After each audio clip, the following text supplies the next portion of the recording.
दोस्तों, जैसा कि आप सभी जानते हैं, सरकारें बजट बनाती है। यूँ तो सरकारें बहुत कुछ बनाती है, पर सबसे ज़्यादा बेवकूफ़ी बनाती है। यूँ तो यह अलग से चर्चा का विषय है कि जनता पहले से ही मूर्ख होती है कि ऐसी सरकारें बनाती है, या फिर सरकार बाद में अपने टाइप से जनता को बेवकूफ़ बनाती है। दोस्तों, बजट के दो प्रकार होते हैं। एक जिसका कागज़ों में लेखा जोखा होता है, दूसरा जिसका कागज़ों किताबों में कहीं जिक्र नहीं होता है, पर इसका भी बहुत घना महत्व होता है। जैसे कि 100 करोड़ के ठेके दिए जाएंगे, ये बात तो कागज़ों में लिखी जाएगी, पर 100 करोड़ के ठेके में कौन कितना खाएगा, ये बातें नहीं लिखी जा सकती है। अर्थव्यवस्था दूसरे टाइप के ही बजट से चलती है। जैसे महंगी कारें उन इलाकों में खूब बिकती है जहाँ की सड़क की क्वालिटी एकदम ख़राब होती है। महंगे डिजाइनर कपड़े उन इलाकों में खूब बिकते हैं जहाँ पर सरकार की वस्त्र आपूर्ति योजनाएं फ्लॉप हो जाती है। महंगे फार्म हाउस उन इलाकों में खूब बनती है जहाँ पर सरकार की हाउसिंग स्कीम फ्लॉप हो जाती है। कुल मिलाकर सरकार की बजट ही फ्लॉप हो जाती है।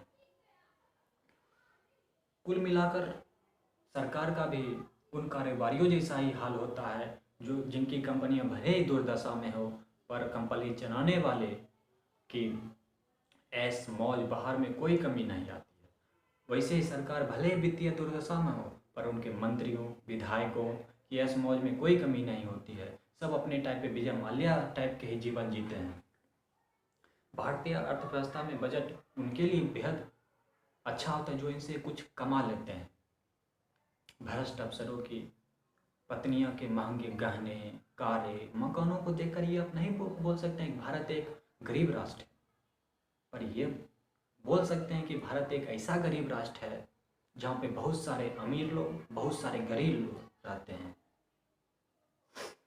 यूँ तो बजट में हर साल कोशिश रहती है कि गरीबों के लिए भी कुछ आ जाए अमीरों के खाते से, पर ये कोशिशें कई सालों से चली आ रही है।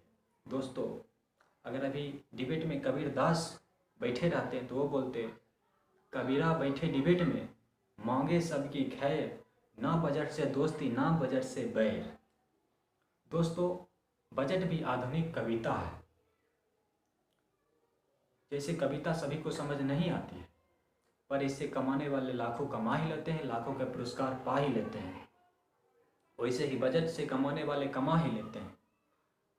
यूँ तो भारतीय जनता काव्य प्रेमी नहीं है, इसलिए बजट का भी ज़्यादा ध्यान नहीं रखते। यूँ कह सकते हैं कि भारतीय जनता बहुत ही समझदार टाइप का है कि पता है कि समझ कर भी क्या होगा। धन्यवाद।